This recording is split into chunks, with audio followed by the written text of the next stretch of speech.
Hello, Shayna, who birthed this baby into existence as my content editor and acquisitions editor. And just thank you to all the NAB folks who are here joining in. Hey, Destiny, good to see you. Hello, Penny. And today is Penny's birthday. Happy birthday to Penny. Happy birthday.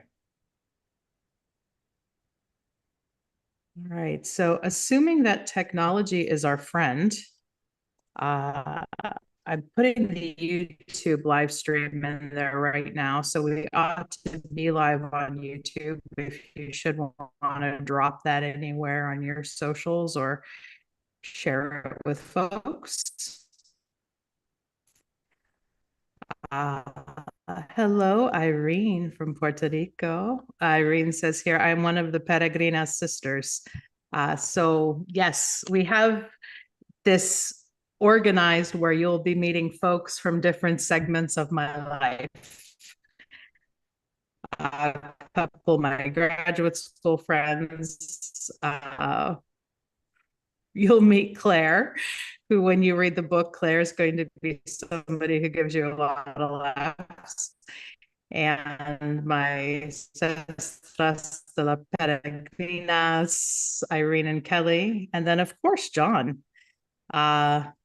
Hello, John. And you'll, all right. So, folks are just coming in. And Dr. Kelly's introducing herself from Boardman, Ohio. I am a sister from the Camino. Wonderful.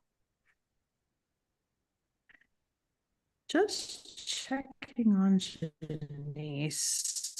Janice is the only guest who I don't think is logged in yet. Unless Janice, you should be under a different, if you're under a different name, let me know.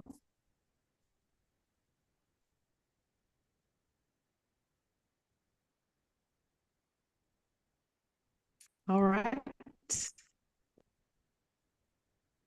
Well, let's get launched. I am going to start the recording now.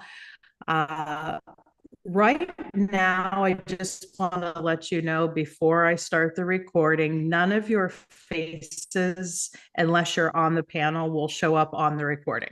So if you're here in the Zoom meeting and you're worried about showing up on the recording, you will not, unless you're one of the panelists like John is right now.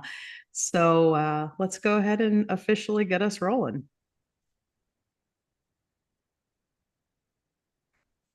Hi, Jamie. Hi, Thank you so John. much for having me here today. Oh my gosh, thank you so much for being here as a supportive presence as we celebrate the launch of You Lied to Me About God, which is the memoir. And I could think of no better person than to co-host this with than you, who is just the voice of a lot of spiritual sanity in my life. Oh, thank you.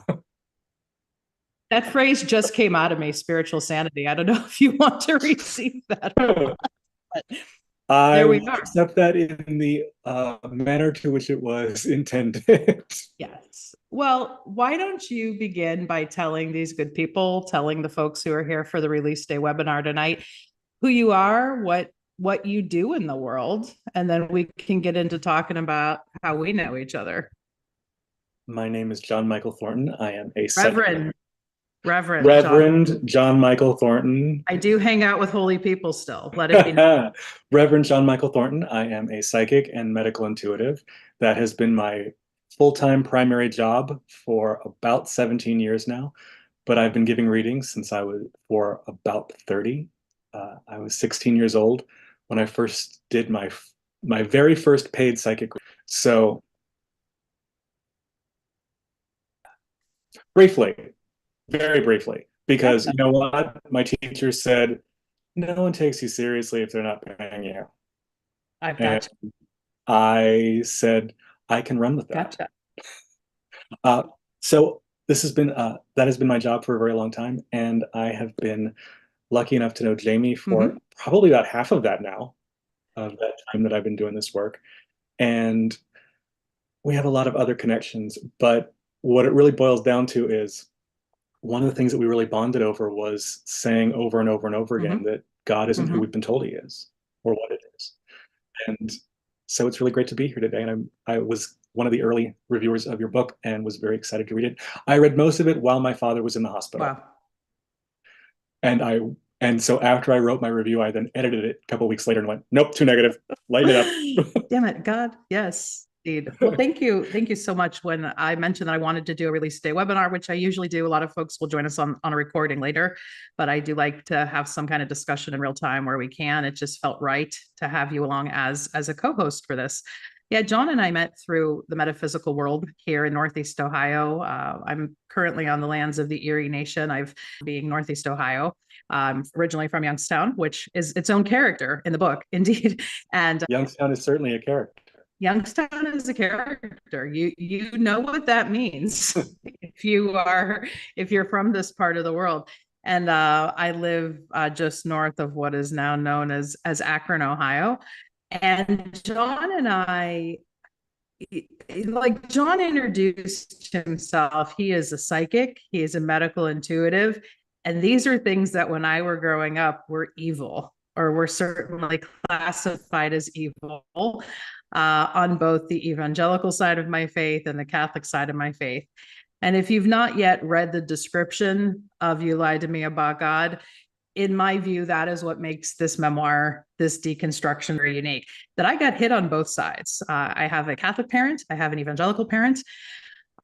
They were both pretty intense in how they practice those beliefs. And I was raised in both churches growing up. And as I like to share, they hated each other about a lot of points of doctrine, but they did kind of agree on hating the same things, such as psychics and anything that is metaphysical or could be perceived as of the occult. And when I met John all these years later, after I had gone through a couple different, what? Actually, Go probably on. met when we were both at Highway Tabernacle, even though we wouldn't remember, because there were Small times children. Yeah. because there were times when all the kids of general the same age were lumped together. So while we might not remember it, I don't remember much from that period of time, but it is entirely likely that we actually did meet each other at that time. Because your mom, who I now know is an incredibly cool person, hung out there for a time. I learned later. So yeah. I quiz them on this every once in a while. I'm like, why? Yeah. And they both go, hmm. Yeah. Well, when I hear something like that, we're seekers, right? I have ended up in spiritual / religious spaces throughout my life that I now look back and I'm like, what the was I thinking? And I think we're not alone in that, right? Where a lot of us are seekers and we're looking for something. And I'm just very grateful that I've lived a journey that I'm happy to tell about in this book where I have found people like you who I could holy company, but holy company that's real, holy company where I could be myself. And it's a beautiful thing. So for those of you joining the webinar tonight, this is the release day webinar for You Lied to Me About God. It is my most personal book that I have read. And we could play a little game here. You may notice that the t-shirt I'm wearing tonight is one of the lines from the book, Jesus is Just a Detail. Shirt with the shoulders rolled up and the kind of choker chain hanging around. I am wearing RBG earrings tonight though. But yeah, I'm just curious what thoughts, what sensations may be coming up for you as you see Jesus is Just a Detail here on the t-shirt. And maybe we could talk a little bit about what that means. So as I mentioned for tonight's release day webinar, if you hang out here in real time for about another half hour, I will be sharing a promotion code where you can get a 25% off order coupon for You Lied to Me About God that ships within the United States. And I'll have a promo code. It includes a 25% discount and free shipping. And that is courtesy of my publisher, North Atlantic Books. It's only if you're here in real time. So I'll be sharing it in the chat. And if for some reason you're not seeing the chat, I'll verbally give us an alternative here. And I will also talk to you about how even if I'm not getting everybody's book signed to them, how we can do a fun thing with book plates where I can literally send you my signature and you could put it into a book that you may order. So all of that's coming about a half an hour in. So, John, when you hear the phrase family of choice, what comes up for you? These are the people that you want to spend time with and not because you have to, but because you want to and because they are with you on the journey, the long journey. Not just fly-by friends. It's not just short-term fair weather people. It's the ones that are going to, and these are the ones that you choose. And they might be blood family, or they might be someone that you met randomly and you realize, oh, we have a soul connection. A lot of queer folks, family of choice is very important to me. Especially having grown up in a blood family that I love on many levels and does not get me on many levels.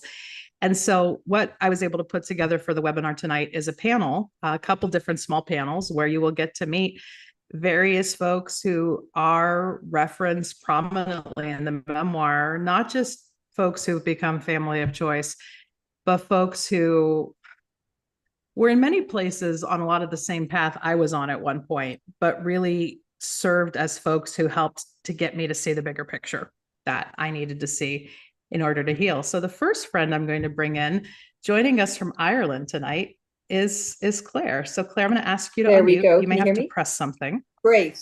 Yes, I can. Apologies, everyone. I'm really bad at all this stuff, so just bear with me. But we're good to rock and roll. You're here. You made it work. Yes. Oh, this is just making me smile. So Claire and I met.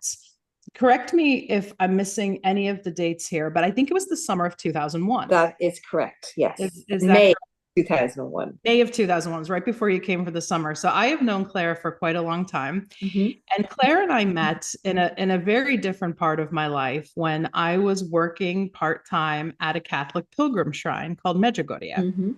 For those of you who need a little just Catholic mysticism 101, Medjugorje is a village in Bosnia-Herzegovina with a major series of apparitions there, allegedly by the Blessed Virgin Mary in 1981. And it just became a very holy site that have attracted folks from all over the world, including Claire's mother from Ireland.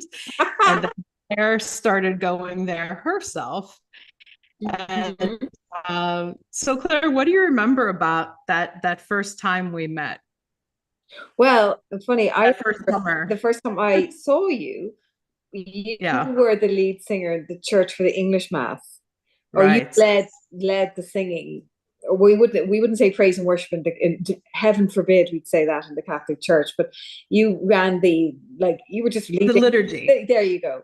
And first of all, we all know how beautiful Jamie's voice is. So I was quite taken with her voice.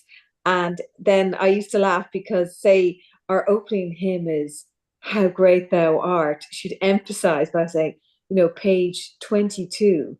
It's like being in a bingo hall, slightly. So that was just my first impression of Jamie. And then a couple of days later, or it could have been that afternoon, because this was the fellow pilgrims in the local cafe where we hung out called Columbo's. And we just hit it off, Columbo's, we just started chatting. And this was coming towards the end of my stay. I was there for around a month, and I wanted to come back.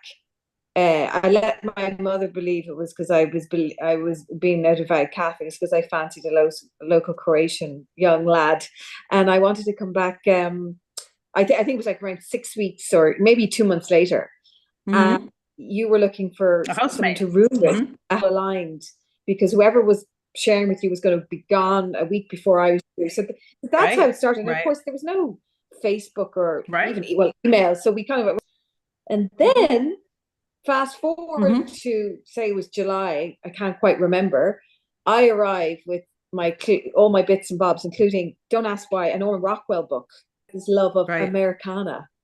And it was quite intriguing because the funny thing is, Jamie didn't think I was Irish. She thought I was English, because in Medjugorje it attracts a certain kind of Irish pilgrim. And I was just a bit, okay. And we just started chatting and bonding over pop culture. Of like basically. 21 and 22, whatever, 20 and 22.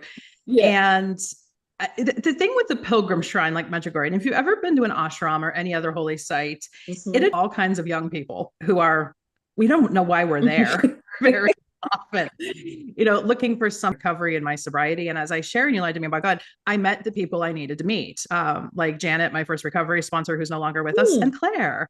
And we've just stayed friends. That will go for a while without talking to each other. But other times, like we meet each other somewhere in the world every few years, it seems.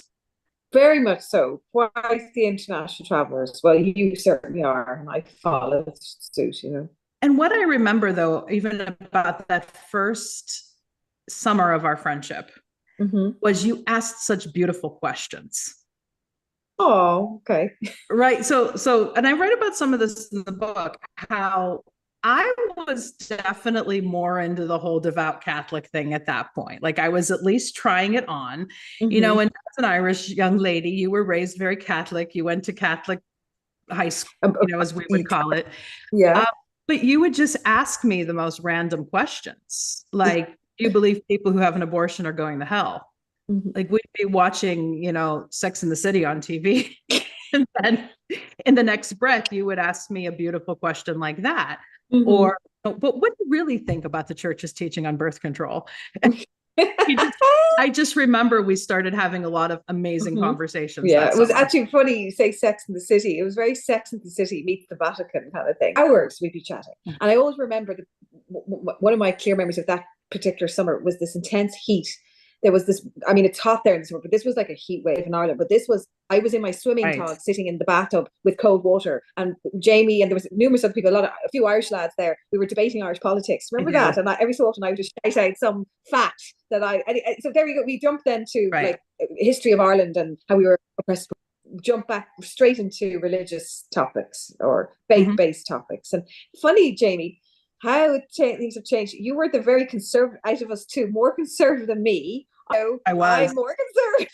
Well, yes. You know what I mean. And just to pick up on that story, like listening to Irish people talk about politics is intense. Like I learned so much from sitting in those conversations. But broke in with a comment like, though my Irish friends, I'm sorry, but Scotland's greener. Like, by the way, folks, this was after a good hour and 40 minutes of intense. Almost like I would be more again. I'm very sitting on the fence, not pro. Let's look at both sides. Two hardcore Irish Catholics. It's all the British government's fault. There's no leeway, and we went right back to the famine, which is we now northward. And Jamie and we all turned, and she took a breath, and we thought she was going to come out with some profound, really, looked at her. And then we carried on with our debate. And I thank you. I thank you so much for those conversations, though. Like letting me. There's a bigger point to be made here that growing up in an insulated American life as a white kid, even though I was very tied to my Slavic thing, rotated around America, I can, which is why I thought it was cute that you loved America so much. But those conversations were so meaningful to me and I was able to learn how the rest of the world and other Catholics in the world operated. And that was just, you were a continuing part of my pilgrimage, Claire. And I thank you for that. And I also tell the story in the book about how you asked me to drive you to get a pregnancy test a couple times. Could you imagine? Yes. Getting a pregnancy test in the holy village of Medjugorje. It just wouldn't happen. Yeah. No. That was a great, and yeah, we had many, as I said, it's like a, I don't know, as I said, Norman Rockwell meets Jackson Pollock. Jackson Pollock being the more obscure end of our friendship. Yes. And the thing I want to emphasize about Claire is we had these conversations as young people in our 20s years ago, and they've continued. Thanks to WhatsApp, it was Skype at first, now WhatsApp and the social media platforms. And I'm just grateful because you've been an amazing partner to deconstruct a lot of things about faith, about relationships, about the family. You'll read about Claire's use of the emphasis on family when she talks about how, like in Irish politics, that's emphasized a lot, or in Irish church politics, like, what about the family? And I'm like, I'm sitting with my family right here. Thank you. And funny, if I can just may say what John said there, it's so true for me anyway. And I think a lot of people, this expectation of, honor thy father and thy mother, first of all. Okay. I just think honor everybody, whether they're your aunt, uncle, cousin, friend, distant relation or not. I don't understand. And that's just to touch on a bit about faith, if you like, certainly as an Irish Catholic and being brought up, there is this narrative in our society where it's kind of like, let's whitewash over all that once you say, yeah, but he's your dad, or she's your mom, or you can't now ignore your brother, or not even ignore, but just to distance. You understand, you need your boundaries or whatever. And it's like, well, you can't possibly not go to such and such and such because they're family.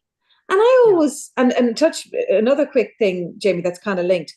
If some douchebag is really pissing you off in your life, and some, yeah, but he's from such a good family. His father's lovely.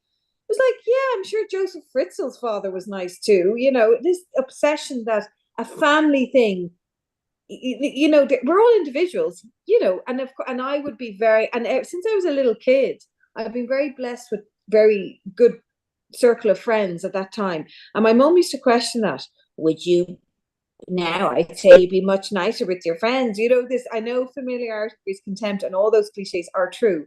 However, I struggled a lot with that because I genuinely, and I never really thought of it until James said family of choice. I just said, no, just be with your tribe who accept you and help you and comfort you, whatever that may be. And I certainly always had that, my friends over my family since I was very young. Big time. Yeah. There's so much of that in Croatian life as well, that you're judged by your family, which I bristled against. So, well, before I bring on our next guest, John, do you have a question for Claire? Since you're meeting a lot of these folks for the first time, I'd like to get your question for them. No pressure. No pressure. No, it's, you know, having known Jamie for so long, it is interesting to see that sort of drift. You mentioned, started off, she was the more conservative one, and it's sort of gone the other way. I do feel like one of the things that's been interesting in our relationship, and I don't know if you've seen this too, is she often is growing and experiencing out in public. As opposed to, I know I tried to keep most of my major spiritual crises in private, but and I'm not saying that in anything, because if we don't ever see people have crises in public, then how do we know that it's okay? Exactly. But so true. I don't know. Was there a question in there? But yeah, it's an open discussion. No, but funny, John, I couldn't agree with you more. I mean, but let's reference my favorite, Bono, as he once said, and we might get sick of him, but in fairness, he's using his fame and fortune, if you like, to bring the world's attention to what needs to be brought to attention. And you know what? I understand sometimes these people in their gilded cage, but in fairness, since day one, he's been really working from day one for the underprivileged and, you know, political views and all that. And I admire him for that. So I think, thank God, if I may, even Prince Harry in the last 5-6 years, in fairness, to actually come out and say, as a royal, not as a film star or a pop star, to say, I have suffered from mental health issues, and every single one of us have mental health issues. It could be more so than others or whatever. So I think it's fantastic. And when I reflect back now on the last, say, particularly my adult life, things that I thought were, you know, people say you're weird if you think, you know, your way of thinking. Thank God for Jamie, or people like Jamie, to actually to openly discuss and be so open about issues, so to speak. And it's okay. Isn't it great? We live in a day and age now that you know, we can openly say to our pals or our health professionals, I'm having a really bad day, and let's explore options to recover from this. And as we all know, it's a daily battle, if you like, or it's every day you have to, I suppose, equip yourself or face different things. And until, I suppose, the day we die, it's like our physical health. You know, you're going to catch colds, and and please God, nothing more serious than that you may do. So on the public platform, so to speak, saying, isn't it great that we can relate? And some kid, oh my God, I felt like that, and I thought I was the only one. Because some people clam up even in group therapy and stuff, you know. So maybe in the privacy of their own home, looking at Jamie or following her on social media, can go, I can reach out to whoever. So yeah, that's my thought process behind that. You're such a doll. And I just love our friendship, Claire. I love And you, Jamie. thank And I you. love the way our highway chats, all our little Yes. slow, and our like trashy mag love of Dallas and Dynasty. And I think before I'll shut up because I understand there's other people there, but myself and Jamie bonded. I think Jamie was obviously very well educated and so smart and great conversations about everything. And but like exactly what Jamie said about it was nice when she came to Europe. She, oh, there's obviously but the world outside America. I was coming from growing up in a very snobby European standard household. There's no culture beyond the parameter of Europe. America, the new land. And it's like, no, it's not all highways and Disneyland and Britney Spears and NSYNC. For me, as I always quote, you can't beat F. Scott Fitzgerald, Jackson Pollock, and Fleetwood Mac. So there's plenty of Euro trash too, and you know who I'm referencing, Jamie. But I just love, because actually Bono shows up in the memoir when we were talking Bono, we would talk about him, and you'd be like, oh yeah, I used to see him down at the pub, and I'd be like, oh, okay. Everybody in Ireland. Anyway, thank you so much, Claire. It was light having you. Hang around as late as you can. I know you're up very late to be here. I'll share something very boring with you. I actually have to go to bed because I have a parent teaching meeting in the morning. And I know, and we just got 2 little kittens today, Liam and Noel, 2 boys, Liam Gallagher and Noel Gallagher, and they're asleep in my daughter's bed as we speak, and I hope they're not soiling the sheets. So I better scoot, but I wish I could stay longer. But hope they get along better than the other recording. That's exactly. You can watch the recording. That's what my brother said. Good night, and I'll watch this. Get some rest, okay? My dear. Got La Noche. Bye. La Noche. Yes. So after La Noche means good night in Croatian. So after I left Medjugorje, I went and did my master's degree in counseling. My AA sponsor, who I met in Medjugorje, and the Franciscan priest I worked for, said, you're from Ohio. You don't live too far from a place called Franciscan University of Steubenville. So for those of you who don't get the reference, Franciscan University of Steubenville, it's about an hour south of Youngstown, Ohio, where I'm from.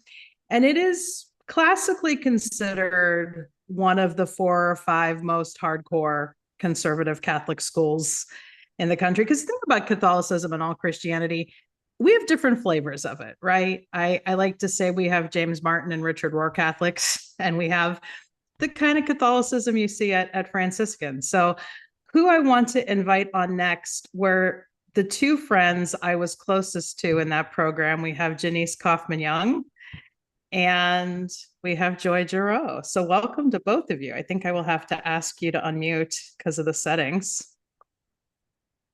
Hi, friends. Hey there. Hi. It's been a while, I think, since the 3 of us have all been in one place.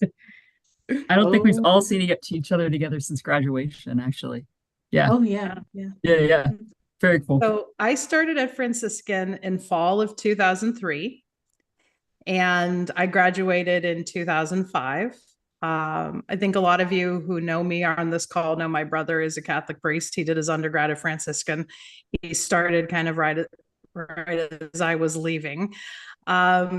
So Janice and Joy, one of you could go first. When I say Franciscan today, what comes up for you? Do you want to go first? It's coming from an evangelical background, which is one of the things that me and Jamie kind of bonded over, and being the non-Catholic and being an African American in the class, it kind of brings up some trauma, some joy, and just some pettiness as well. Gotcha. And Joy, what about you? Yeah, I mean, there's things about, I did my undergrad at Franciscan as well. That had been like a big part of our family on my dad's side. My dad was the really like hardcore Catholic, and in some ways I became an adult there, and in other ways I've deconstructed a lot of the things that I've learned over time there, in order to have the life that I have today. So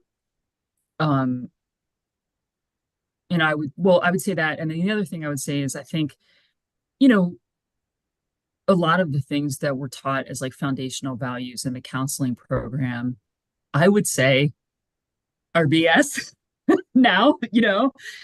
And so I think that that's another aspect of it as well, is that like, you know, I think it's not the only place that we know of that are training people as counselors and other people that do therapy work in a very Christocentric, closed sort of worldview that I think is problematic for therapy. So Yeah. I mean that in love. In love. We heard In that all love. the time, right? Like Yeah. I'm giving you corrective feedback about your sinful lifestyle in love. In love, right. Likely heard these things before. So Janice, you know, correct me if I'm wrong, because I do talk about this in the book. You largely chose to go to Franciscan because you're from Steubenville. It was the local choice for you. Yeah, because I grew up in the projects that are right next to Franciscan. So I grew up looking at the university. My mom had spent a short period of time there trying to go to nursing school there. So it was always like this big thing to, if you went to Franciscan, you know, you lived in Steubenville, you wanted to go to university, your choice was Franciscan. So, and my dad graduated from there as well with his master's in counseling. So it was kind of like a family thing as well. Yeah. And Joy, you, correct me if I'm wrong, kind of had what a lot of Catholics will call a conversion, where you were raised Catholic, right? And then Yep. Raised Catholic. And then, you know, I didn't really, yeah, I kind of like went back and forth with my faith. And then, you know, I think so we have some similarities in our origin story, friend. we do. You know, and so definitely like partying. I don't think I would have conceptualized it as addiction at the time, and I didn't find healing through recovery community, but definitely I think like a lot of queer people, that was part of my early life. You know, and I went to Franciscan to like get myself together. You know, and I think that that's an interesting, I think about this a lot. Like, what does it mean when, you know, how you build yourself into an adult? Like, you have to really, well, you've used the word deconstruction and it's in the book, but I think you have to deconstruct that and then think about like, what do you know, what's left or what is the egg and what is the shell, I guess. Yeah. So I remember, gosh, 21 years ago, we started the program. It was fall. Bananas. Banana. It was that long ago.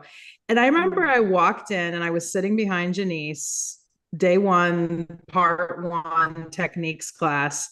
And I just liked you, Janice, because you seemed to keep it real. And Joy, that's a lot of what attracted me to you as well. That even though, you know, if I'm being honest, where I was in my faith journey at that point,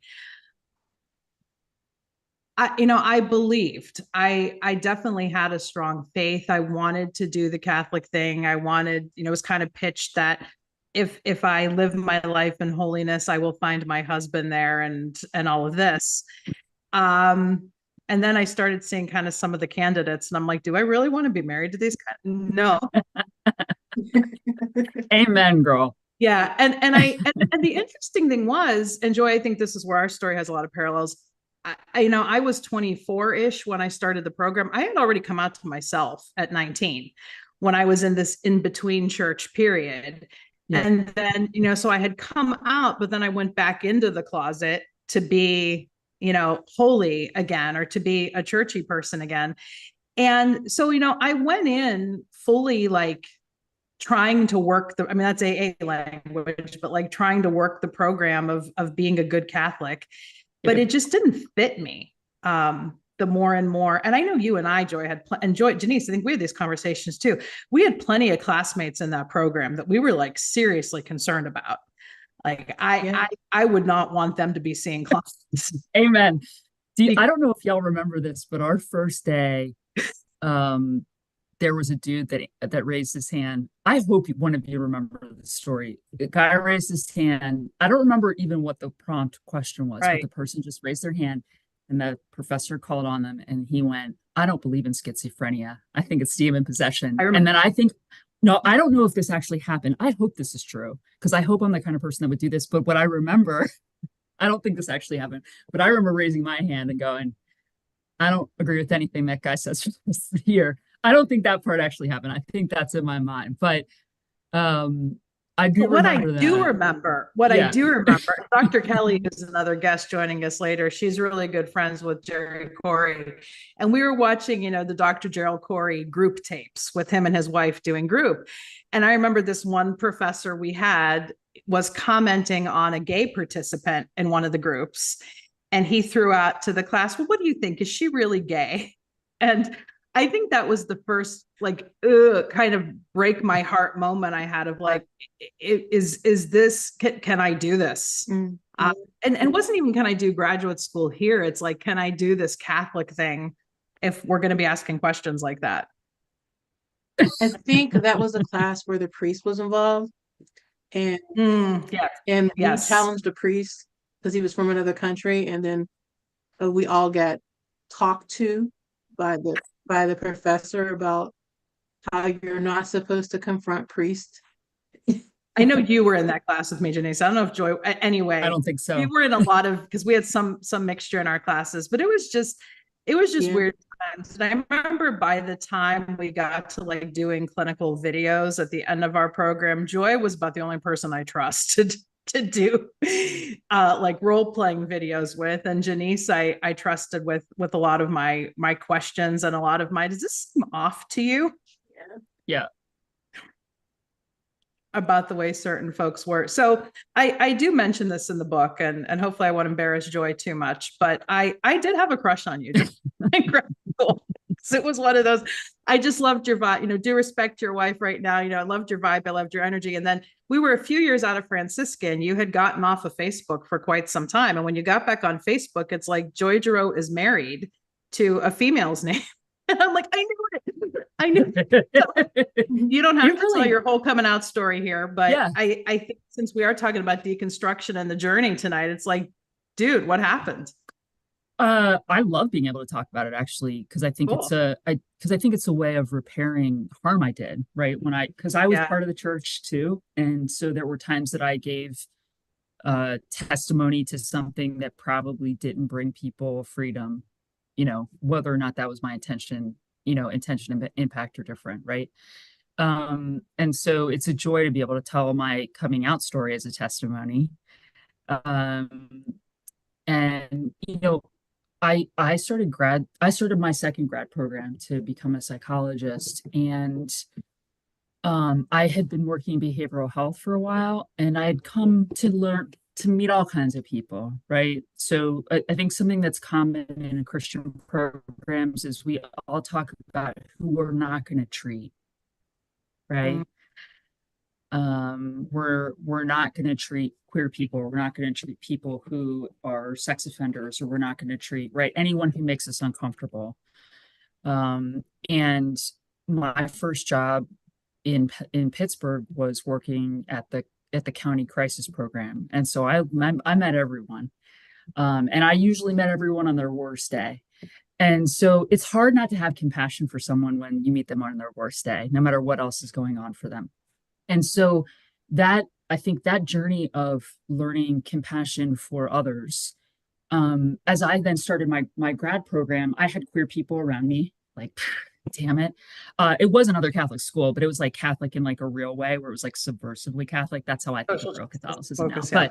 But there were queer people. And so I had a person who ended up becoming my chair, and I went to her and I talked about being queer as a young person. Like, I took a woman to my prom. I thought of myself as bisexual when I was younger, in the 90s. How subversive was that? And then I just said, like, I don't know how to be really compassionate to queer people in therapy, because doing crisis work isn't like doing therapy, right? And I think you have to be present to people in therapy in a way that's different. And so I thought I was going to be a therapist. Like, I thought that's what my work is. That's not what I do now. But so I started my chair suggested I go start seeing a therapist, which always a good decision, folks. And I'd never really done real therapy work. I tried to do therapy work at Franciscan, but anytime I disclosed same-sex attraction, the therapy got real weird real fast, and it very quickly closed. because none of the therapists said Franciscan could handle that. And then maybe like 4 months after I started therapy, I went to a CrossFit class, and I heard at 5:30 in the morning on January 2nd, 2012. Most people don't know when they met their spouse exactly, but I know. And I heard Constance, who's my wife now, laugh, and I went, "Oh, yes." And then I went, "Oh, no." And then I like avoided her because I was closeted. I mean, I was a daily mass goer. Yeah. I had been like a very intense Catholic for a long, long time. And maybe like 2 or 3 months later, we started spending time together. And then she was in a relationship that was ending, and I was in a relationship with myself that was also ending. Uh, and I just realized she'd been out since she was young. And so I thought, if I were in a place to be free to date her, I have to be out. And so that year in 2012, there had been there's a lot of things that went into it. I won't get into all you. And I was like, I'm queer. I didn't really know what that meant. Like, I think of myself as a lesbian now, and I usually use that word to describe myself mainly because if I weren't married to my wife, I probably wouldn't date like a cisgender man. Like, I think they're adorable, but like after I'm done kissing them, I want them to go home. Yeah. But I wouldn't have I didn't understand how to even think about those things as a younger person. But that's what happened. And months later, she was out of that relationship. And like about a year after that, we were married. And, like, and then I did, like you talked in your book, I really felt, I felt so close to a lot of parts of your story because that didn't end the story, right? That just Right. Yeah. began it. And I'm looking forward to your memoir at some point. Right? And yours too. We'll see.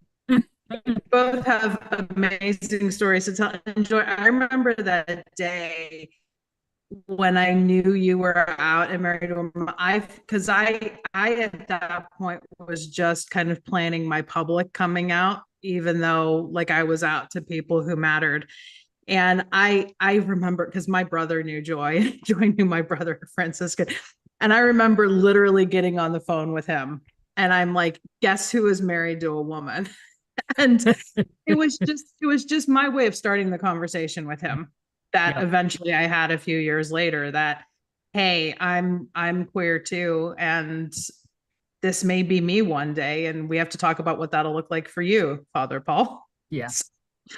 So I just thank you for being you. And since those days of Franciscan, I know you also have a memoir worthy story to tell. What are some of the highlights you'd like to hit? Like I went from doubting my faith, especially at Franciscan, because of the issues with, trying to connect with the church without being a member of the church, and how that kind of like, that feeling that you got just because of some of the behavior of some of the other students and just the way that they treated some of the clients and the things that they would say. And I've gone back and forth with deconstructing my faith, and I'm kind of like at a place of peace right now with, knowing that there is a God and my faith being secure and not really having as many questions as I've had before. But I'm still gonna keep on this journey to figure out where I belong. Yeah. Janice, a memory I have about you. I used to tease that Janice knew more about Catholicism than Catholics. And Pope John Paul II died when we were in graduate school. And like literally a minute later, Janice is like, it's going to be Cardinal Ratzinger. It's going to be Cardinal Ratzinger. And everybody was like debating who the next pope was going to be. And sure enough, it was Cardinal Ratzinger who was named Pope Benedict. And Janice was like, told y'all.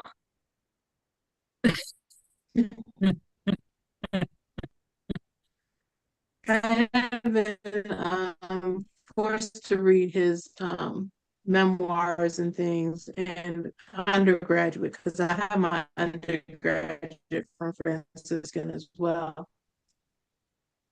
And when I read the book, I'm just like, this is the next poet.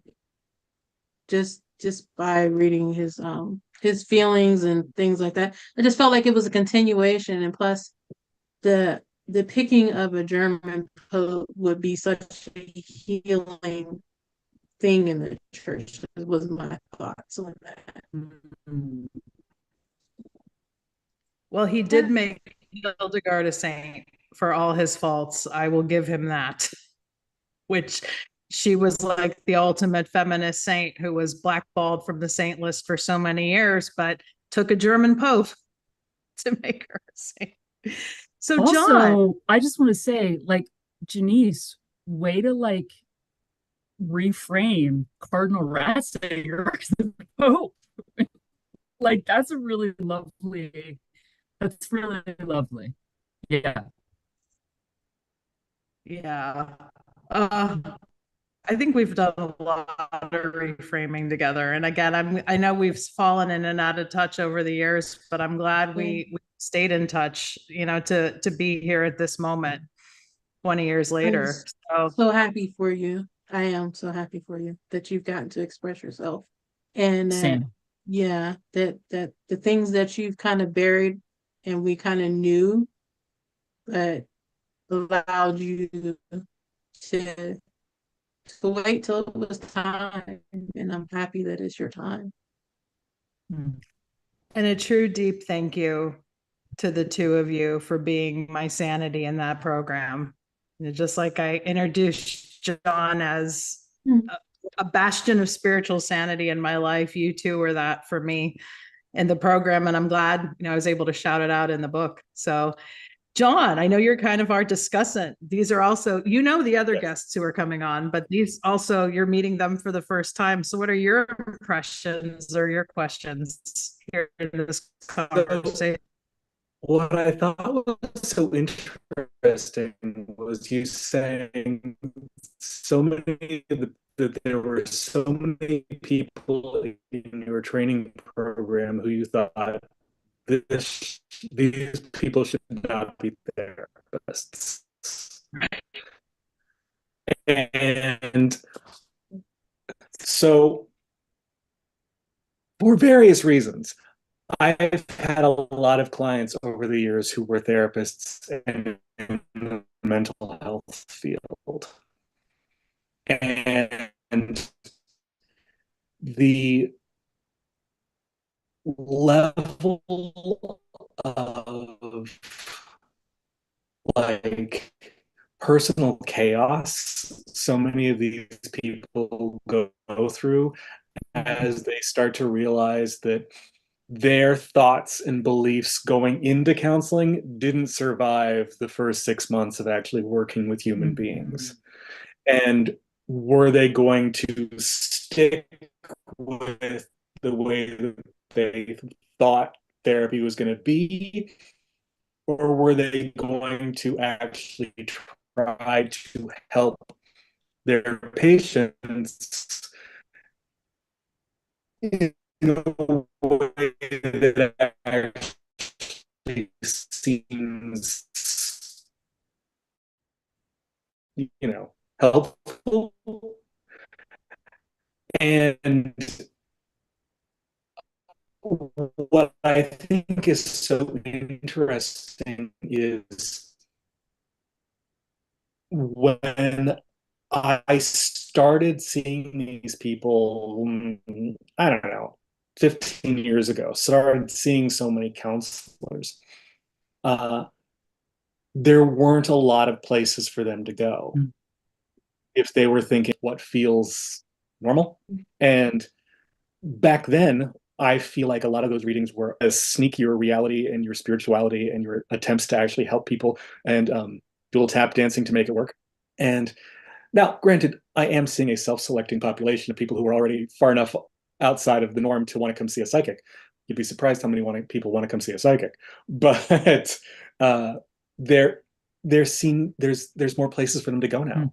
There's people like Jamie. There's a lot more counselors and therapists who are stepping outside of the very strict rules, and I'm still seeing people who are in crisis. The difference is they no longer feel so alone. Yeah, well said. Yeah. Mm-hmm. So that's cool.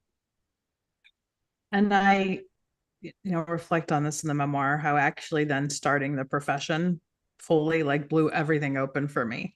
I mean, you two knew me when I was still trying to be this pro-life darling. And then as soon as I started working with real people it's like, this isn't me. Yeah. I can't be this morally judgmental of folks who I am supposed to work with in a place of positive high school. Where'd you go to church? And there's usually like 1 degree of separation, maybe 2. Mm-hmm. And you have to decide if you want to follow up on that or just go, how nice. How perfectly put. You have to decide if you want to follow up on that. And Allie and I just, had a lot of synchronistic connections, and we definitely followed up on it and started hanging out. And then when this one was born here, sweet Annabelle, I had the pleasure of being her godmother, and I've adopted Olivia as well as my godchild. But Allie, why don't you tell the crew who's here tonight and who may be listening later just a little bit about your spiritual journey and kind of what you do with all that now? Oh, fun. Oh, God. Okay, so I started off as Lutheran. And when my parents got divorced and my stepdad became an integral part of my life, he was Catholic. So my parents thought, start me in CCD because I was young enough that I could have been a convert back then. But sometimes when you ask questions because you don't get things like transubstantiation, or you don't get the 3-in-1 combo, Jesus, God, Holy Spirit, and you ask questions, and the little boys who goof off start laughing at you. And the teacher thinks that you're just screwing around like them and asks you not to come back unless you could be serious. Well, I had a mom who had a beef with God then, so I didn't have to go back. So I went through RCIA at 30 when I was pregnant with my oldest, because just an insertion. RCA is Rite of Christian Initiation for adults. For those of you, that's me joining the church with the Catholic lexicon. Yes, go on. I felt I was missing something. And what's funny is I went to France when I was 18. After my grandmother died, who was very Catholic, I decided to go to Lourdes, and because she always wanted to go, and as a tribute to her, I thought I would. And even then I felt I was missing something, and I thought I belong in church. But it took me another 12 years to follow through with that, because that's kind of how I work. But eventually, I listen and I get to where I need to be. But what's crazy about that now is I actually haven't been to church since 2021, because during lockdown from COVID, a lot of my renewal sisters in Christ went at each other, toward each other's throats, and said things to each other, including me, like, you cannot be a Catholic and be a Democrat. You cannot be Catholic and be gay or bisexual. Okay, I'm a Democrat and I'm bisexual. So you can't do this. If you're a Democrat, you're a baby killer. And full disclosure, when I was 21, I had an abortion, and these people knew that. And when I was giving my witness during the renewal retreats, I was embraced. I was accepted. I was one of them. I felt safe. I felt comfortable. I felt okay to be me. And after this happened, it's like the people who I loved most and the church that had become my home, it no longer felt like home, and they no longer felt like my family, because they were an extended family of choice at that point. And now I'm just trying to figure out my way spiritually. And ironically, I'm a comparative religions major, getting ready to graduate soon, but spirituality doesn't always come from church, and I know my path might not lead me back there. There's parts of it I miss. Jamie knows I love being an irreverent Catholic, and most of the time I'm one with her. It works. Allie and I have this joke about when we say something irreverent or off color about faith. they're building another story on our condo in Purgatory. So just for a little, Catholic insertion, Purgatory, that's one of the reasons I could still hang with Catholicism, right? This teaching that, it's not so black and white as heaven or hell, that you might make it to this in-between place where your soul needs to get cleansed for a little while. But, Ellie, and I make this point in the memoir, you and I have such a compatible sense of humor. Because even when you talked about growing up Lutheran, I wanted to come in with, we Lutherans use grape Kool-Aid for the blood of Christ. Exactly, don't you know? Gorgeous, if you've seen it. And I don't know about you, but for me, I have found such healing and such holiness in that laughter. John, same with you. Like, I think there's healing and holiness in laughter and not taking God so seriously. Yeah. Well, I take it so seriously. No one gets out alive. Exactly. Yeah. So, hi, Annabelle. I've enjoyed your reactions during this. Yeah. Is there anything you want to say? Giving you the microphone, my sweet goddaughter. You put me on the spot. You don't have to. It's just an invitation. And I got you. Okay. Your face and your reactions have gifted us. It's been wonderful. If only we could make her into an emoji set. Yeah. Yeah. Well, I'm we sure did. Apple's working on that technology right now. Yeah. Oh my God, you're probably Well, right. fun fact, we did call her as a child Belly Meme because she was so, Belly for Annabelle, because she was so memeable. Like, and you're still memeable. Like, you have this cute, adorable face. And sorry, darling, didn't want to embarrass you fully. I'm just glad you're here. It's making my heart very happy that you're here tonight. So, no, just take it. John, do you have any thoughts for Allie? Especially because you've worked with Allie a little bit, and we've all hung out. Yeah. Hi, Allie. Hi, John. I don't know. I'm just always happy to see you. I'm just Ditto. happy to see your smile. Thank you, and ditto. It's always great to see it. Yeah. And yeah, Allie, it just felt right to have you on our panel tonight and just to hang out a little bit, because I do tell a lot of stories of us in your book. I tell a story about your daddy who is no longer here, and how he's connected to the men who have been my surrogate dads, Daryl and Mike, right? Right. I know my story is one where, a lot of people ask me, and you'll read this if you read You Lied to Me About God. I still believe in a God of my understanding. It's a God today that is gender fluid, is pure love. It's a God who can show up however they want, right? And that God for me has brought the people in my life who've needed to be brought into my life. And you are one of those folks. Ditto. I thank God for you all the time. Mm. Even if he is an Aryan, blue-haired, blue-eyed, blonde-haired Aryan Jesus. What? Jesus. Well, Dr. Kelly is going to talk to us here shortly, I'm sure, about Black Jesus, because when Dr. Kelly and I have traipsed around together, we always pray to Black Jesus, and it's just amazing. So, Belly, thanks for being here, sweetheart. Allie, thanks for being here. Thank you. And I am going to bring in our last two official panelists. Dr. Kelly, I feel I've been talking about you quite a bit during the other interviews. It's only appropriate that we have you come in next, along with Irene Rodriguez. And these two women, I believe in the memoir, I refer to them as part of my divine family of holy queens. Allie's certainly part of that family, as are a lot of the amazing women who have come into my life, and just people of all genders really who've come into my life. So Dr. Kelly and Irene, why don't you start by telling us who you are, how you remember first meeting me, and then we'll talk about the Camino. Irene, Irene, I pass the talking stick to you first. Okay, I'm going to be brief, as usual.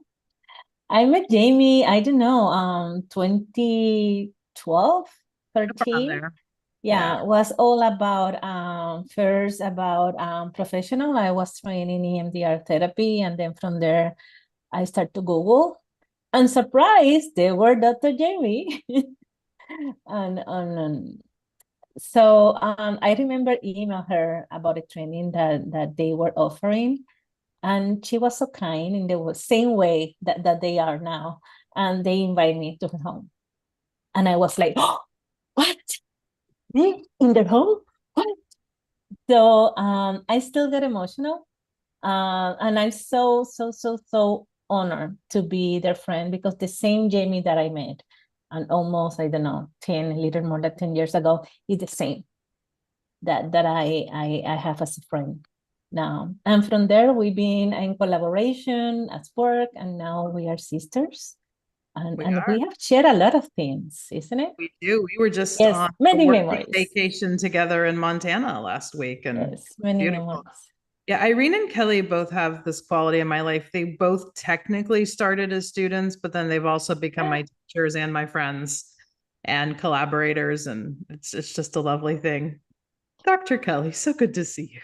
Ooh, so good to be seen. I am having such a great time strolling down memory lane with you and seeing all these significant people from your journey. I feel, like Irene said, I feel pretty emotional just listening in to your life, and just want to say thank you for the great transparency that you give to the world, like really showing up as who you are fully.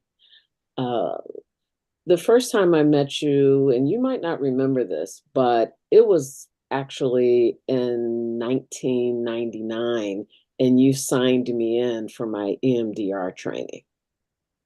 It had to be a little later than that because I was not around, but it was probably that first TAP training we did in Youngstown. Yeah. Yeah. Yes. I And recall. yeah, I think you were signing people in.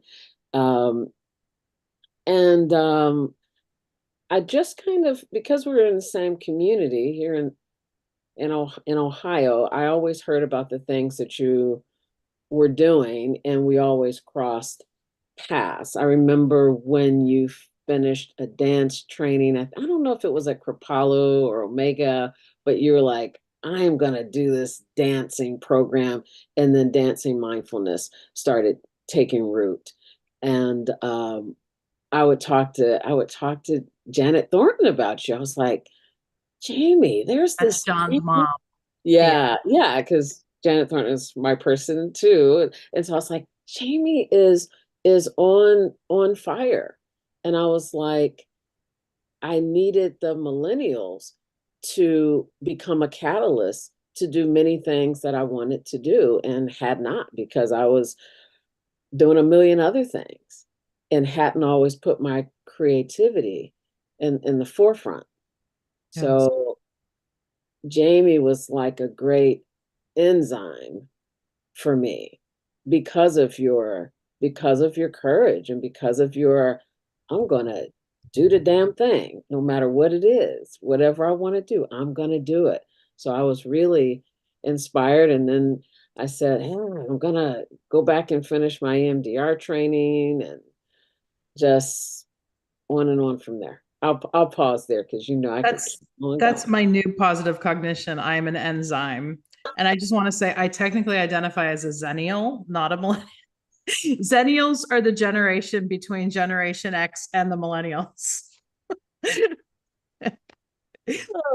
That was I giggled when you called me a millennial. That was great. Yeah, well, never mind. Almost anybody younger than me, I call them. I know. Oh, you're my beloved tia, which means auntie in Spanish. We ended up calling each other that. So I first need to ask, and I feel I can ask you this in a public forum since several of us have joked about it. Can you tell us what is meant when we talk about Black Jesus? Because when you bring up Black Jesus, yeah, I think we can giggle because it's been joked about, but it's a very serious spiritual construct. Oh yeah. And give you some space to talk about Black Jesus. Oh yeah. I mean, if you want to talk about a historical Jesus, Sure. we know that Jesus could not have possibly been a lily white man with blue eyes that lived in the Middle East. Just Correct. probably was not happening. So that's one level. And then the other level, you know, I'm created in the image of God. And so God's child is Jesus. And so my God looks like me. So black me, black Jesus. And and that's the way I relate. That's my family, that's my friend, that's my support. That's my black Jesus coming through for me all the time. So that's my point of reference. So when we were out traveling, I'm like, girl, black Jesus gonna come through for us. And I love that, you know, you're right there with me. Yeah. And I remember asking, you know, as a white person, can I pray to Black Jesus too? It's like, come on, baby, come one, come all. Come one, come all. Because one thing that I say about my family is that when you love one of us, we love you. Yeah. And it's my same concept with Black Jesus. You know, Black Jesus loves me, loves you, loves us all. Like there is enough. There is enough. There's abundant love for all of us. Yeah. So Black Jesus. So Irene and Kelly, you know, are also therapists, and we've met professionally and got to know each other closer professionally. Yet I reference them in the book in the scope of a major pilgrimage that we took together just about 2 years ago. We were on the Camino, but starting about 2 years ago. So pilgrimage is the theme that shows up quite a bit in You Lied to Me About God. Pilgrimage simply means to cross a threshold, to be a stranger to something. It's a very important construct in a lot of global faith traditions. I would say Catholics really, you know, connect with pilgrimage. And I already mentioned that I worked where I met Claire in a major pilgrim shrine in the Catholic world. And I'm somebody who seems to be constantly going on pilgrimage. And even as somebody who is a very out of the box Catholic now, I still love doing Catholic pilgrimages. It's just important to me. So, for those of you who are not familiar, there's a major route that runs through Spain and in several of the connected countries called the Camino de Santiago. And it is a route to Santiago de Compostela, which is in the western part of Spain, where the remains of St. James the Apostle are buried. And it was a major site of pilgrimage in the ancient Catholic world, and kind of revived as a thing in the 50s, and then really in the 80s and 90s, where partially it's because even when you complete the Camino, they're like, did you walk it for fitness purposes, for spiritual purposes, or all of the above? And I'm like, why not all of the above? But, you know, it's said that pilgrimage starts the moment you decide to go on it. And I remember, like, Irene, what was it? It was like 2017, 2018. You just said to me very passively, right? I want to walk the Camino. Yes, that was something that I wanted to do. Yeah, and it happened. It happened. For me, it was not about religion itself. I was raised Catholic, especially from my father's side.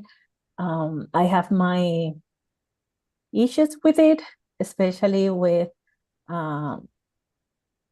yeah, remember one, and that was, I think that was the tipping point that I said, no, this is something wrong. I was going through the classes to be the godmother of my first niece, and one of the people in the meeting asked about what happened if I lost a baby, and where the baby goes. And the person that was teaching the class say, oh, too bad, it's going to hell. We can do nothing, it's clear in the Bible. And that person ran away crying. I was like, this is wrong. And I remember that since then, I would say my niece is now 21, so 21 years old ago, I kind of disconnect. And I have the same feeling walking through El Camino, feeling my short of breath, because of course the training didn't happen, but still I went through, and it's where I really connect with God. Yeah. And when I walked through the church, it was an empty space for me. what I was told that, hey, church is the God of God. This is where God lives. And no, was all gold that was stolen. Yeah, what was weird for me. And from then it's confirmation that I can connect with the ritual and the in this case Catholic faith, but I can connect with nature. Yeah. And it's where I find God. Yeah, was my next question I was about to ask, especially as somebody who had such horrible experiences in the Catholic Church that, taught you didn't want to be a part of. What was it about the Camino that drew you? I mean, obviously nature. Yeah, what's being present with myself, the connection, and knowing that I can do hard thing and that it's going to be okay. Yeah. And that I'm okay, that is not wrong. What I believe is not wrong. Somehow I'm in Puerto Rico, and because things happen, my father is living here with me. It's a nightmare. It's a constant triggering, and you better be good, or you better be careful with this, or be careful with that, and what you did in the last trip. It's like, leave me alone. It's over like punishing and kind of like judging. And still is a struggle because I must be a good girl, honor the father, the mother. So it's still a struggle. Yeah. But we are there.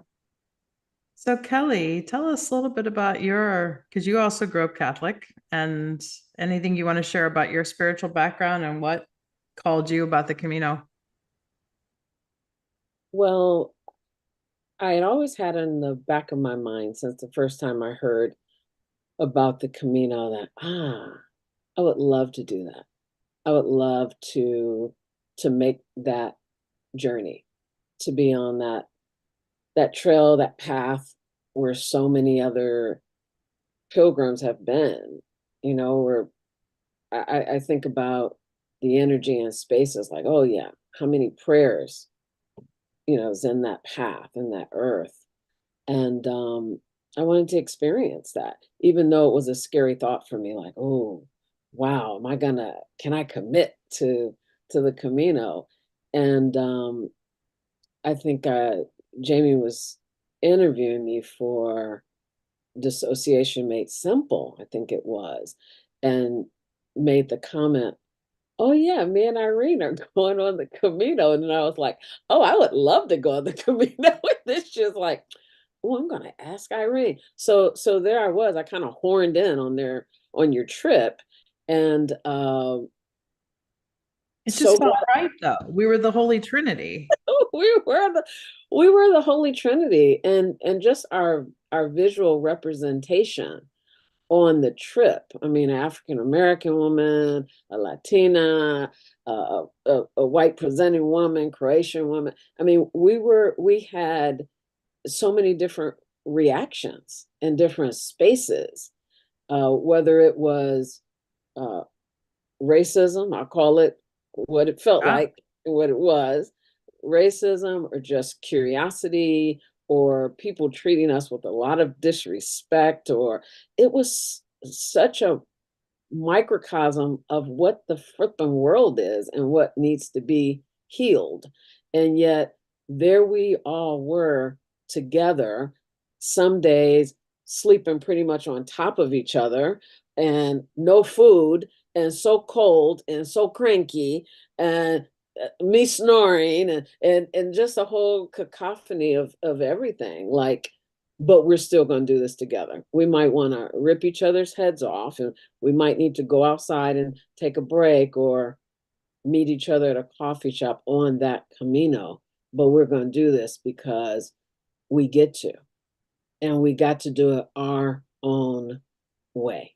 Yes. And there's a wonderful phrase for people who have traveled the Camino that's developed over the years, which is everyone walks their own Camino. Yeah. And it was interesting because we all had very individual experiences. We all had very together experiences. And I learned so much about myself and the world on that journey. Yeah. So to clarify, before you all have these images in your head that we trudged with our packs for 35 days from France, we did like the last 6 days, like the minimum that you could walk. But we did a pretty fun road trip before that, where we got to go to Lourdes as well. And Lourdes is another major Marian shrine in the Catholic tradition. And we I ate ass sausage in France. That was a story, I think, that made it in the book. John's like, tell me more. Very smelly, very smelly sausage. Yeah, we went to this cafe in France with no Spanish or English menus, and we were kind of making our way just on Google Translate.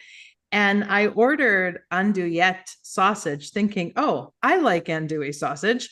And here I find out that andouille sausage, the Cajun sausage, is different than French andouillette sausage, which is literally made of the anus of, yeah. Yes, it was very smelly. It was very smelly. So we had a lot of laughter after the kind of, and I don't know, Kelly and Irene, I was thinking of what I was sharing with Allie about how I personally find God in laughter. And I think that's one of the reasons I connect with both of you, right? Yeah, absolutely. I mean, because there were moments when we really did want to cry, because we could be lost. We could be lost on the highways and byways. We could be lost just trying to find the next, and I brought my little shell. The next shell, the next Right. guidepost. Lost from each other, and just hoping, okay, we're gonna run into each other on the path. But there are so many times that it felt really lonely, like I was the only one on that Camino, and it was mine. And laughing out loud, like, well, maybe I'm gonna spend the rest of my life under this tree because I can't find the next guidepost. Here we are. But that's the faith. That's the faith that I can do this, that we can do this, and we made it here. Mm-hmm. Yeah. Irene said we can do hard things. And we also developed a great phrase, which is we have each other. Yeah, we have each other. Yeah.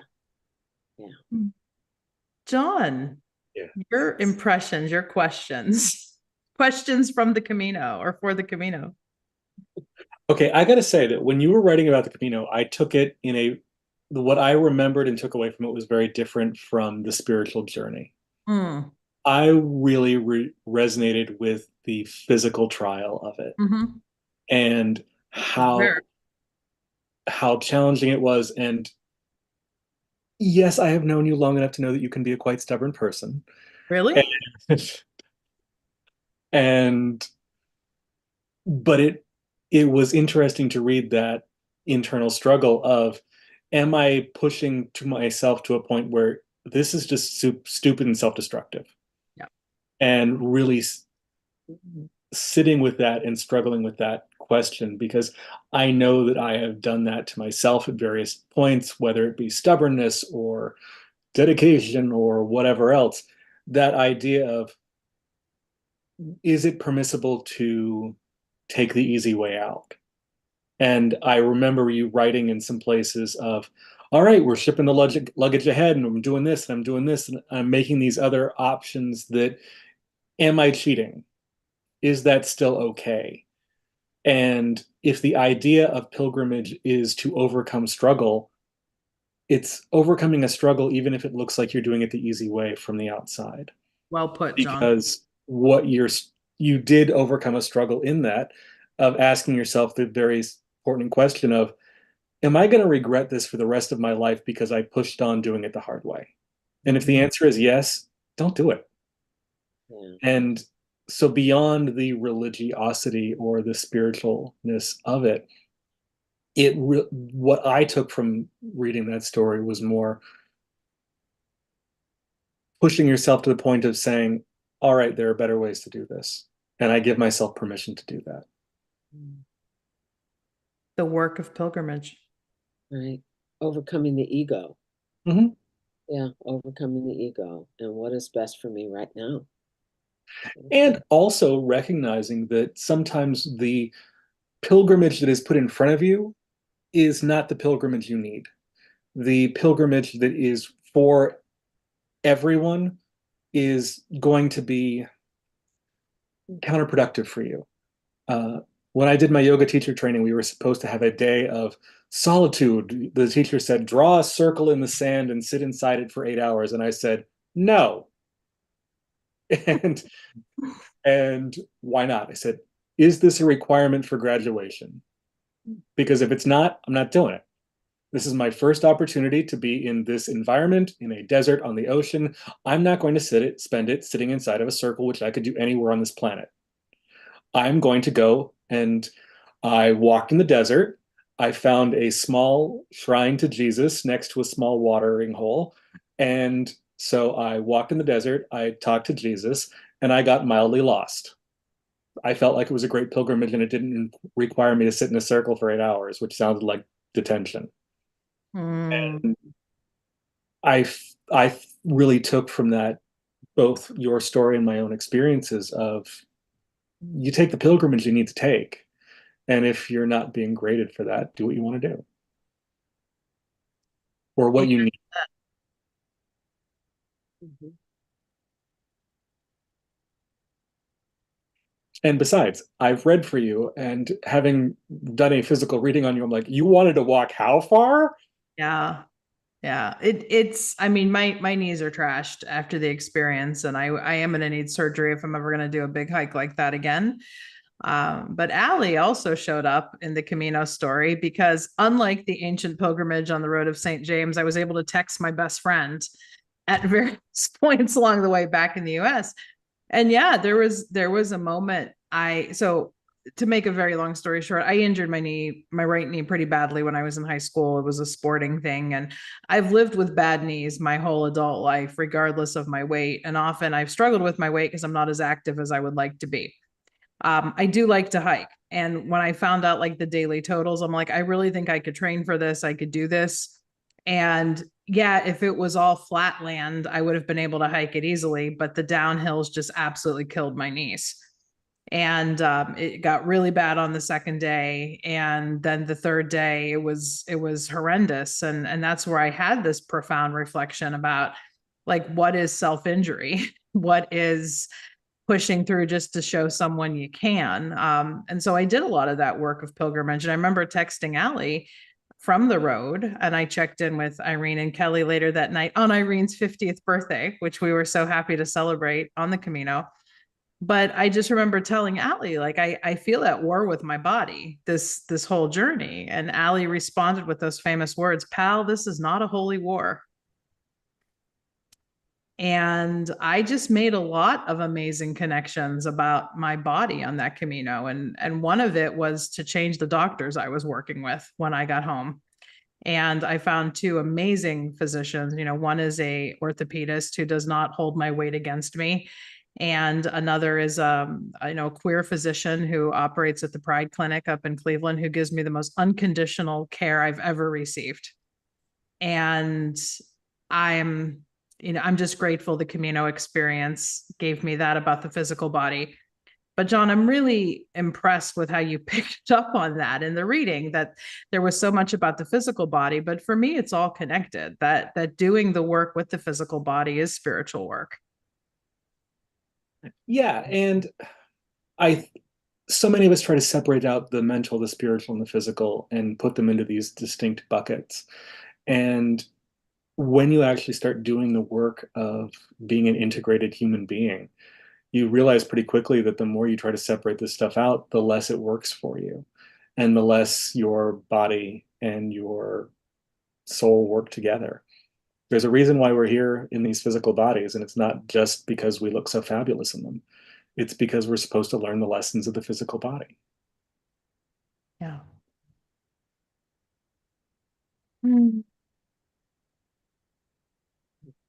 Thank you to both of you for joining me for this night of celebration. And I see that Allie and Joy and Janice are still here. I know Claire is asleep, but her iPad is still on. So hopefully she'll get to watch the rest of this recording. So I just want to bring everybody up for kind of this grand panel and give you all a last word if you would like it, including you too, Annabelle.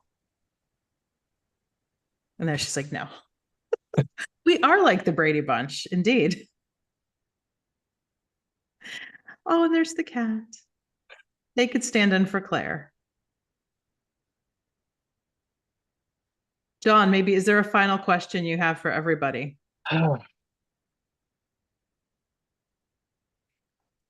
My big question is, so part of what I saw when I was reading the book was there was this, and I know you've said that this was intentional, but it really seemed like a discussion between Dr. Jamie Marich and Jamie Marich. And as we were moving through this, I felt like part of what seemed to be the most interesting parts of the story to me were the places where it stopped being so much of a conversation and felt a little more integrated. But part of being a person who does mental health work is that it becomes very easy to hold a part of yourself apart, to have the therapist, the doctor, the professional sort of watching and oftentimes judging. And so that's my question for all of you fine people out there is, how are you doing integrating that? Or are you keeping yourself split apart? And I say that as someone who often refers to as Reverend John Michael Thornton is me, only he's taller and a lot more confident in his speech. Yeah. He's got better posture. I don't know. For me, there's not that much separate. I mean, it's interesting observation that you made in reading it, especially as a person who identifies as having many parts. But again, I go back to, I think it's Trinitarian. It's, if you follow that Christian theology, it's, I can show up as Dr. Jamie Marich when I need to. I can show up as Jamie when I need to, but it's like three sides of the same person, the same entity. Yeah, and I think in my story there are times when it's easier to hide in the I'm Dr. Jamie Marich, but that's one of the reasons why I told the publisher this, if I was going to write this book on spiritual abuse, I had to do it as a memoir. Because over the years, so many folks were like, oh, you've written on dissociation, you've written on 12-step, you've written on EMDR. When are you going to write on spiritual abuse, religious trauma? And I said, not until I feel I could do it with like all of me out there. And that took years for me to get there because I'm knowing I'm going to piss a lot of people off. And, but I think that's why I couldn't hide behind Dr. Jamie for this. So. Jamie, hearing that, something that Dr. Kelly said that I really connected to is the idea of you talking about the pilgrimage of the ego. Yeah. And I think, I don't know what it's like because I've never written a book about myself before, but to read a book about someone that I know, it does make me think about, the work that you would have to do to be ready to put that out there. And I think it's a gift to be able to witness that and read about your journey. So I really appreciate that. And certainly my takeaway is to think about what my pilgrimage of the ego is in 2025. I'm not going to rush 2024, friends, but I thought that was a really beautiful thing to say. So yeah. Thank you, Joy. And I know you've not written a book about your life. I was just jokingly saying not yet. Right. I think for me personally, I was forced into an integration type of process. And I have to still work on the points of intersectionality that are part of me and acknowledging and embracing that, yeah, I may be a woman, but I am also a Black woman. And I'm also this and that and mother, and all those things need to be integrated as part of me. And I have to embrace it because it is what it is. Thank you, friend.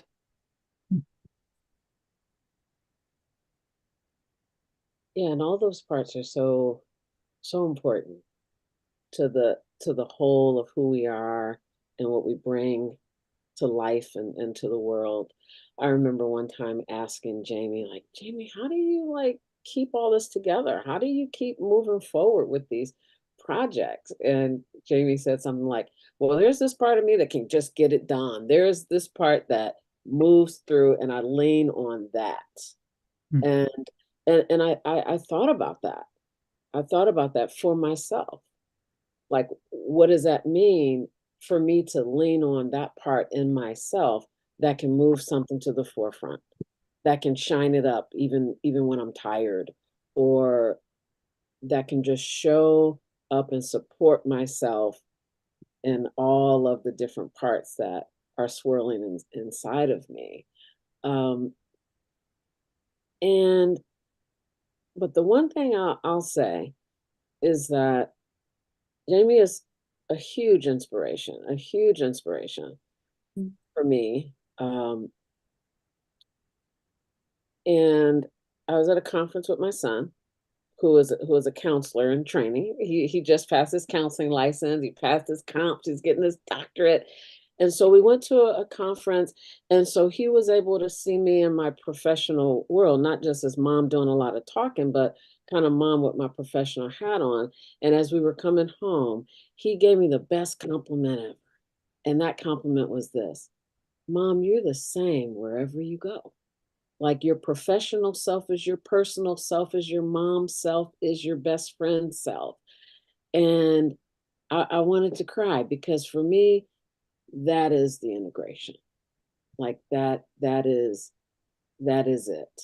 Hmm. And that's what I always want to work on, being and walking in that way. That's my pilgrimage. And it's a lot to work on because it's very easy to hide behind a professional self that has fewer feelings and perhaps is a simpler person because it has fewer baggage. Yeah. To Yeah. to bring your damaged self to the party is a very challenging process. Ooh, to bring your damaged self to the party, John. Perfectly imperfect. Mhm. Not, so I won't say damage, but I'll say, like, wholly who we are. So we can Yeah. have holes, some fragments, some gold splicing things together. But it's beautiful. Like, that's the beauty, like that beautiful messiness. And that's what I love about Jamie, and that's what I love about myself, and everybody here, with that truth telling of who we are and where we've been. Anyway, so thanks. Thank you, Kelly. I think for me, it's a little different because I'm the one here who's not a professional yet. I went back to school starting over when most people are like, getting done with student loans and, they're more comfortable in their careers and everything. But I think what gets me is I'm more integrated in all the different hats I wear, but I still carry guilt with them because of this one and her sister. Okay, no, not because of you, but because of school takes me from you. Work takes me from you. I still carry the guilt. I need to find a way to, like, when I go to school, I tell myself I'm doing this to better things for my family, which is the truth. And that's for her and for me and the cats. But kitties. But it's for me, I think it's trying to find a way to not let the guilt get to me and any negative feelings. I think maybe when things are going good, I just can't be happy. Maybe that's it. But and eventually professionally, that'll also take me away from my children. It's like balance. I'm not good at balance. And that, I think, is a big lesson I need to learn on this journey that I'm on. And I think that is something I really need to focus on, like between that and my spirituality, because I think that's gotten away from me. But John, you and I have talked about that. But I think that's where I need to get myself integrated a little better. Just finding a place of peace within it all. if that makes any sense. No. Try selling Olivia. I'm not selling your sister. Aw. That's keeping it honest. I will say, Irene, what yes, about you or Janice? How yeah. did, or did, I- I think Irene's the one who hasn't gone. How did the parts of Yeah. you dance together? Yeah, I would say that I'm still in process and discovering about what of those parts are really me and what of those parts belong to someone else. Mm. And going back to what Dr. Kelly said about your ability, Jamie, of stay focused and do things. I'm so good of just wondering. I'm just like, oh, and now it's like another year. I go by like, what happened? So I think that it is maybe it's about that, about really taking ownership or reclaiming those part of me that really are there. But then because of the family, of the things that I was taught, still like pushing back. And they are bullies. Those part are really bullies. So yeah, I will not rush. I would take and joy and wisdom of, hey, let's then do it in 2025. But to rush the change. But yeah, I would say that's still in process. Yeah.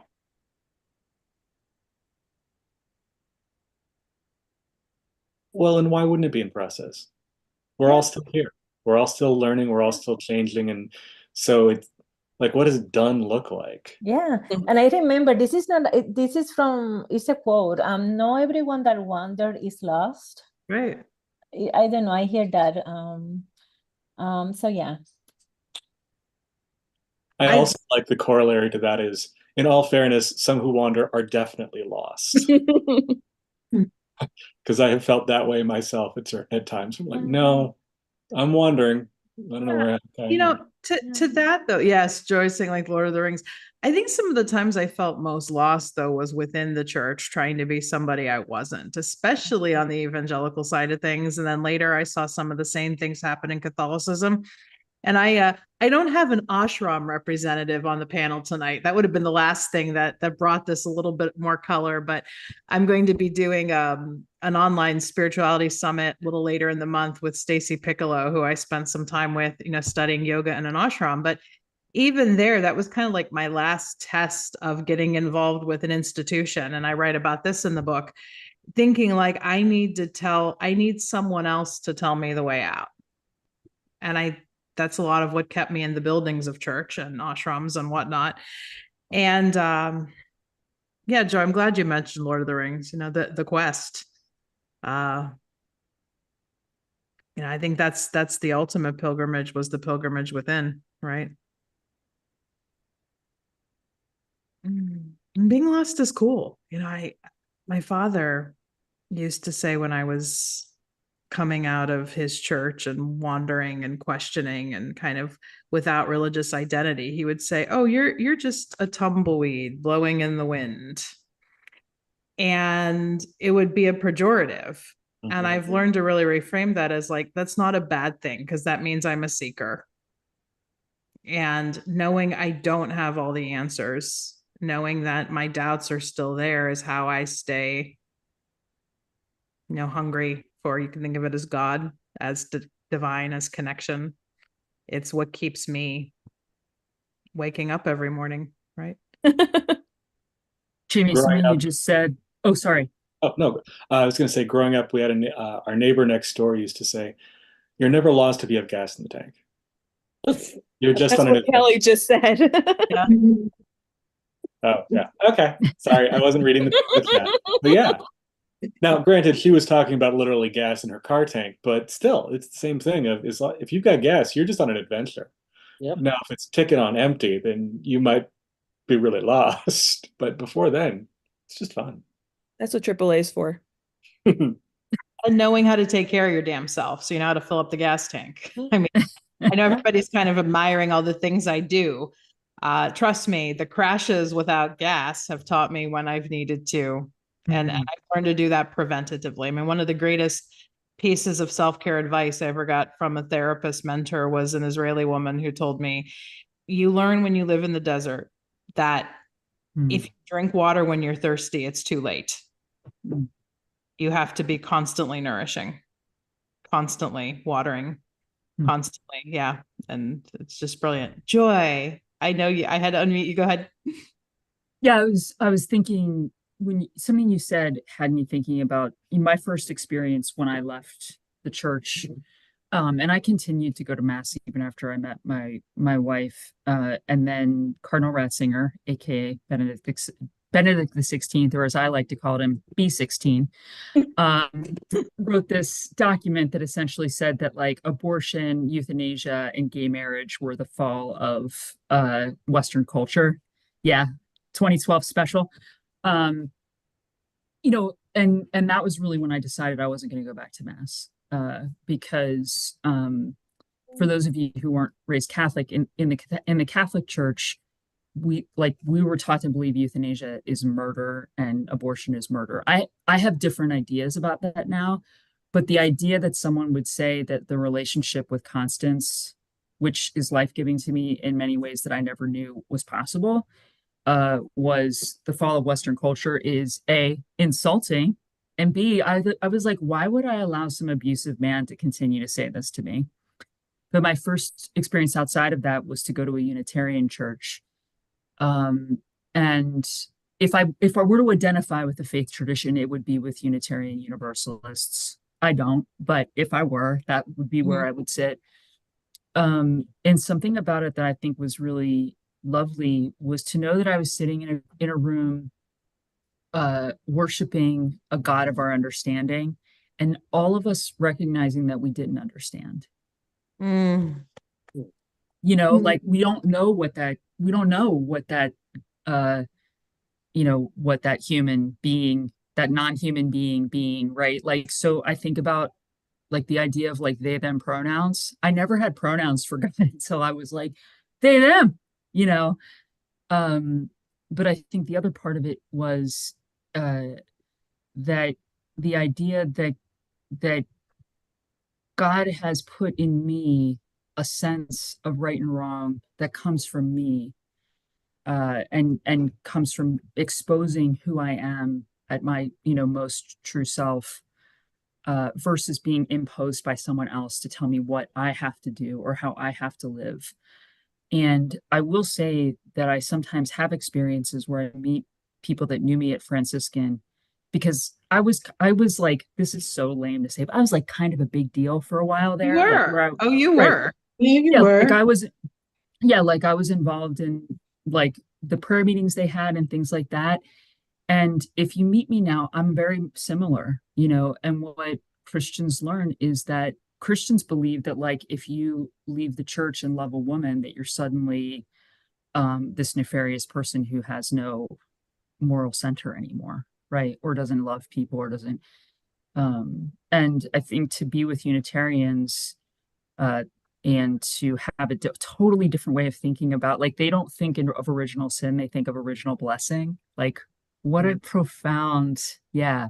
So I don't know, I'm just, something someone just said just made me think about that, and how I think it was you, Jamie, talking about needing someone else to tell you, Yeah. right? Versus being able to be like, no, this is in me. Like, I'm bringing this way of loving other people into the world. Yeah. And it really is all about love, right? So this will be a great way to kind of wrap it up, because this has been fantastic to essentially hang out with people from different areas of my life, my spiritual life, my professional life. And this is one of the lines in the book, that Jesus is just a detail. So I know it will give me the label of blasphemer when I post it in certain circles, but you know, and I know like you've read the book, but what does this mean to you today?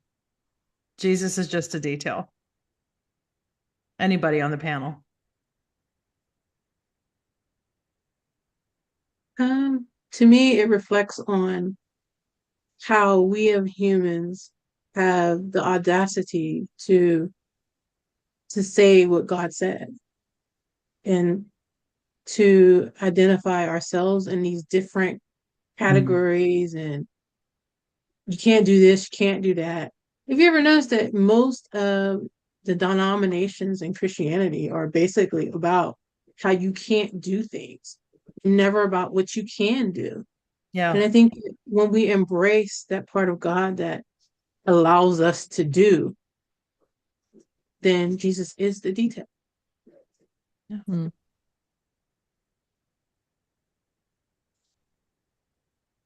And I think what it means for me is that Jesus is just a detail, and love is the big is the big ragu, is the big thing, is the big it, is the everything. And however we slice it, however we look at it, if we can return to love, you know. Marion Williamson, thank you. Like, we can return to love, and that's the everything. Yeah.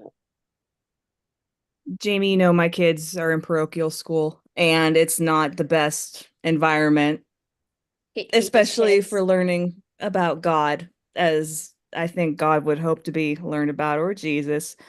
What I love is that my oldest, Olivia, who you don't see, refers get to her? Jesus as a chill dude. And I like to agree with her. And I love that despite her upbringing in that environment, she is able to think that for herself. And I think similarly. And as cheesy as the line, "What would Jesus do?" is, in every situation, I like to think, okay, here's probably the most loving human being we're ever going to find. What would he do? And that is what I hope that I would do. I fall short a lot, but it's what I hope to do.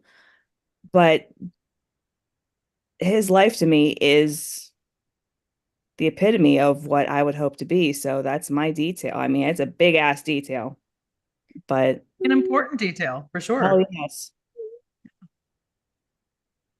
I swore. My bad. Oh, Annabelle, I just love your facial reactions. You could have a future as a reaction YouTuber, really. There you go. So, and you could read the full story behind this in the book, but one of the gifts I did get from studying yoga in depth is the teaching of Sanatan Dharma, or universal Dharma, which is essentially the things that unite us all is what is really true. And when I learned that teaching, what I landed on was love, like love and letting go. This idea of we don't have control over kind of how life goes, how the universal flow goes. You know, we can work on what we can control, but I don't know, for me, when I heard that teaching, I just sunk so much into love, like love. That is the present. That is why I still believe in God after everything, you know, that I'm feeling with having all you tonight on this call, people who have been and continue to be loved to me at these various junctures of my life. And I think for a lot of people, Jesus is a manifestation of that love. He certainly can still be for me. But when I think of him as the social radical, when I think of what really matters to me is not this teaching that Jesus died for my sins, because I think that teaching was created by a church to lord control over us. But that, you know, God in the Christian tradition chose to become human. And I say all the time, like, if you're going to make people feel like trash as a Christian, you're really missing the point of Christianity, which is that the word was made flesh and dwelt among us. So I go on this whole rant in the book how, like, Jesus is a detail, Buddha is a detail, Krishna is a detail. They can be important details for sure. They can be what takes you to that divine source. Yet it just pains me that we literally can kill each other over those details. Well, in the Bible verse, it's one of my favorites. And I never remember which verse it is because I don't need to clutter my mind with that anymore. Is God is love, and all who dwell in love dwell in God, and God in them. And then I usually add, if you're dwelling in hatred, you're probably working for the other guy. But the basic verse is God is love, and all who dwell in God dwell in love, and God in them. Yeah. I wish we can keep it that simple. And part of why I wanted to tell this story and why I will continue to tell this story of my life with God and religion and church is I've learned that it really can be this simple. Hmm. And I thank all of you for, being love in my life.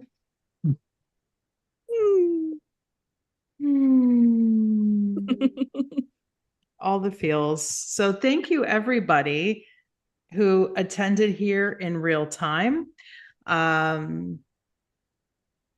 I did get a question come through. Jamie, do you do consultations or mentorships? Yes, I do offer consultation, especially EMDR focused consultation, but I probably won't be open to it until newly in 2025 because I am doing a lot for the book right now, and then I actually have to take some rest in December. But yes, I do. And if I can't directly do it, then we can, and I could certainly point you in the direction of someone who can. So that email I gave you, Jamie at redefinetherapy.com is a good place to reach me directly. And also that is the place where if you purchased a copy of You Lied to Me About God in any format, shoot me an email there with your snail mail address, and I will send you a sticker signed copy of the book. So you can also go to redefinetherapy.com. I do have some in-person appearances coming up. I'll be in North Carolina this week. Not the parts that were affected by the storm, but we will be taking collections for people in the counseling community who were affected by the storm. I have a live event in Pittsburgh, PA on the 29th. I know that's where a lot of you are proximal to. So that is, October 27th. That's Sunday, October 27th in Squirrel Hill. I have a book signing and talk here in Fair Lawn, Akron, Ohio on October 28th. No, October 25th. See, brain shutting down, not good with numbers. When we shut down, go to redefinetherapy.com. You could click on the book tour link and you'll see where I will be in person. And I'll be doing a lot more fun online events like this, although this was just very heartening for me to gather with all of you tonight. So until we see each other again on the Camino. Spirit fingers, jazz hands, spirit fingers, and the cat. This is just perfect. I'm going to screenshot this from the video. Stay in love. Take care, everyone. Bye. Bye. Bye.